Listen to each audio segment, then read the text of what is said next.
Why, hello there, welcome. This is going to be a complete, thorough guide and overview of the Consecrated Ground Judgement Paladin build. If you look at the timeline of the video, you can see there are markers for each different part, so feel free to skip around if you'd like. Now, I've been playing Consecrated Ground since before patch 0.8.3, but it used to do no damage.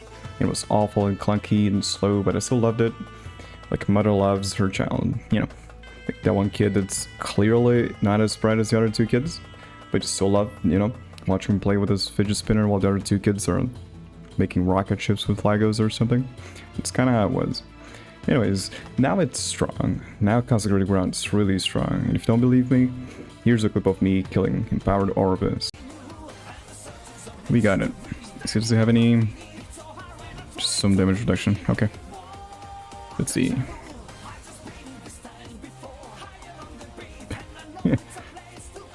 Yeah. That's pretty good. It's pretty good. I'm gonna clip that actually. Yeah, that's damage. That's damage right there. Definitely qualifies. So first things first, you have to know that this build has a lot of flexibility, so you can change it in many ways depending on what you want out of the build. This can be a really good build for softcore speed farming, arena, hardcore, solo self-bound, but the way you approach it has to change and adapt based on what you're doing. So throughout the video, I'm going to give you a bunch of defensive alternatives, faster alternatives, and more budget alternatives, quote unquote. And I'll leave it up to you to choose which one fits your needs the best. Now let's take a look at what the gameplay is supposed to look like. First thing you want to do is use Javelin on top of your enemy, of course. This is especially important if you need to proc Ignite, and if you don't hit them, they won't be ignited, and so you won't get the Purifying Flame damage, right? So you gotta make sure that you actually hit them with the Javelin. Then you want to use Judgement and Volatile Reversal. Now, one important thing here is you don't always want to use all these three as fast as possible, because the faster you do it, the further back it's going to send you. So you want to space out those skills a little bit more. After that, you can just walk around, Shield Rush, hold down Warpath, whatever floats your boat. Just keep in mind that the AoE is pretty small, so you have to try and actually stay in range. Alright, so let's look at the specializations. For Judgement, we're going to need Anointed, Fire's Offering, and Flaming Soul. These three are going to be your bread and butter. Most of your damage are going to come from these, and Anointed is what gives you the aura that moves alongside you. Now the first option you have here is to go for Holy Fire. This gives you the most damage out of all options, but it does disable your Consecrated Ground and uses up all of your points, so you don't have any area of effect or duration. It still functions perfectly normal, but you lose a little bit of quality of life and the healing, of course.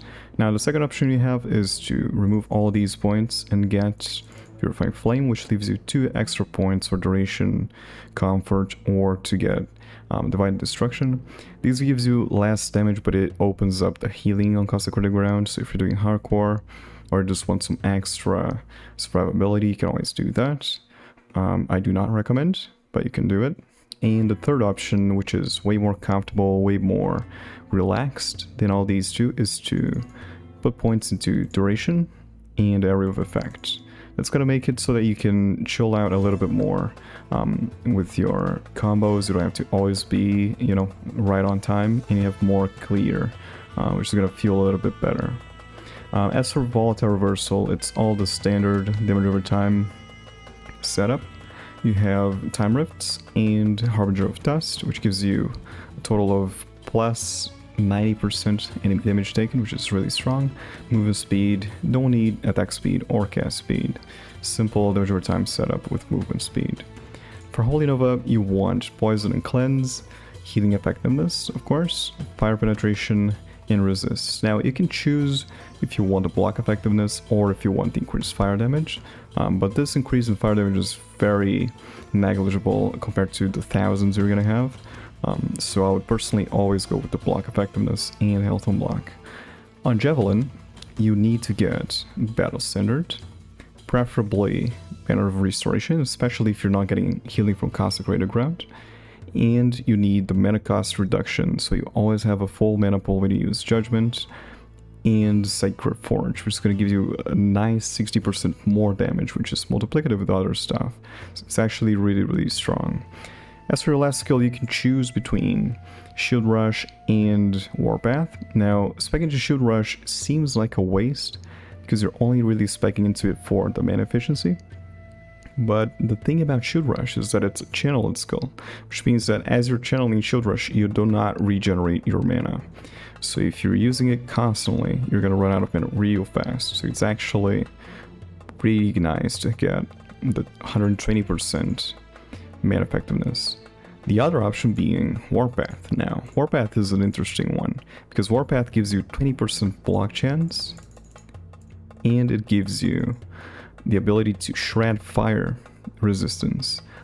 As it turns out, Judgement doesn't hit, right? Consecrated Ground is just a damage over time effect, so even though you can get a couple hits in for an Ignite effect, for example, with Lunge, Javelin, and Judgement, you cannot get enough hits to consistently shred resists. So if you're doing the shred resistance blessing, you can always get Warpath, get a couple of hits in. You can spec into Way of the Cleric to get some extra healing if you're not doing the healing on Consecrated Ground, and get the block. Great stuff, overall really good. For passive, a lot of it depends on your items and what resistances you do or do not have. A lot of these passives, like Fearless, for example, just give you a simple set bonus to either health or damage. So you can remove points out of those and put them into nodes like Juggernaut or Abyssal Endurance or Defiance for more resistances. The big priorities here being getting 5 points into Void Knight, so like Volatile Reversal, getting the flat spell damage nodes, and Reference of Duality. That node is amazing for Consecrated Ground because every one of those stats is great for the build. So feel free to squeeze some points to spit them into Light of Ray for my movement speed if you'd like, or any of the resistances if you need them. Okay, so let's talk about blessings. These change a lot if you're doing a budget version, but I'm going to talk about that later. So you want to go HP for Black Sun, Mana for Lagan, which is very important, All Rest from Reign of Dragons, Armor from Age of Winter, and then for Spirits of Fire you can choose between Armor, which gives you an extra 6% damage reduction, or Fire Shred if you're using Warpath. If you're not using Warpath, you can't really shred anything because they're not hitting things. So now here's a big one, and here's where things get a little bit messy and weird. So this is the setup I'm currently using as a reference. On Helmet, you 1% mana and cooldown recovery speed. The CDR helps the build feel much smoother, and you really don't need the percent damage increase anyways. For Amulet, I'm running Orion's Eye. I'm quite confident it's straight up Bastion slot because it only resists. So the dot reduction actually is really good, and the 150 mana is huge. Now I understand that not everyone, just has an Orion's Eye just laying around. So instead you can just go with a more budget amulet like an Ominous, Nah, just kidding. You can use a Bone Amulet for the physical res. You don't really need necrotic, but the fizz is nice. You can get a D5 Void res on it, put some fire penetration, healing effectiveness, and you're just gonna be fine. So for chest piece, you really want to go farm wings. If you don't have wings, just get one. Just unlock Empowered as soon as possible and go farm your wings. They're huge, they're super strong. Just get one. For weapon, you want a Crystal 1 for the mana base with ally over time and either fire or damage over time, whichever one of those two you happen to get. For shield, here's another complicated one. Raise is a very rare shield, so you're probably not going to have one on a Soul Self-Found character, and even on, just shared stash, you're probably not going to have one. And it's really rough to target farm too, so don't stress about it too much. Even though it's really strong, you can just get a Dawn shield or an Iron Glass shield with % block, damage taken on block, and either some res you need or % to all res. But if you can try and farm a raise, then go for it. It's really good, and you're not going to regret it. You want double silver rings? Sure, you can get vitality rings. But what are you doing with your life? Just get movement, just go fast. You need one ring with creative voidness because you're running wings, so you don't get the implicit on the chest piece. If you don't have an Orion's Eye and you're using a Pole Amulet, you don't need the Fizz res on your second ring. You just put some health in there and you're gonna be fine. Belt is a good old LE overtime fire prefix with double health suffix, or on any armor base. Potion slots, up to you. Some people care about it, some people don't. I personally don't. Just get a good armor base and you're gonna be okay. Now for gloves, you have two choices. You can either get some endurance gloves with attunement and mana, or you can use the Simoon gloves. Now these are really good if you're taking armor in your blessing instead of the fire shred, because then you don't get the natural fire shred, right? And Tornado just passively sheds things, so even if you're not using Warpath, you can benefit from the fire shred just by using Javelin, Lunge, and Judgment, so you can proc a Tornado and be okay. And it's usable especially in soft courses. It does cost you 100 HP and a block roll, which are really strong for defenses. But it does have Void Res on Implicit, so if you don't have an Orion's Eye, then there's your Void Res, you don't even have to roll it anywhere else. There are two options for boots. There's Eteras and there's Julias. Now, the resist from Julias are useless for you because you already kept all of those. So it only gives you slightly more healing effectiveness, which you already have close to 1,000 of. So Etera's Blessing is much better with the 80 flat HP, which is, you know, much more valuable than the slight increase in healing effectiveness. For Relic, you want a Solar Commandment base with +2 Judgment and LA over time. It's also a good place to put your resistances if you don't have it elsewhere. But if you're having a rough time, you know, rolling the +2 and the other stats, and I guess you just got the rest somewhere else, and it's okay. There's plenty of open suffixes. For idols, you want healing effectiveness and health. It's really hard to find both on the same one, but the healing effectiveness goes a long way. We were talking about Julius, right? That's an extra 40-ish% you get from Julius compared to Etars. These idols give you up to 100% increased healing effectiveness, so having 4 of those is really strong for you.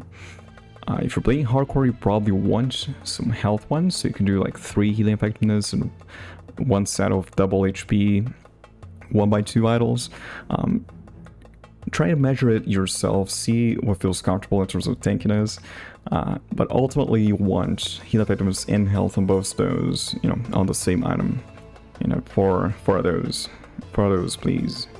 You can use the small slots to keep whatever resists. You still have it 60-ish, which in this case for me are poison and necrotic. Now that was a lot of information, but I'm quickly going to go over the budget options. Just to wrap it up, you know.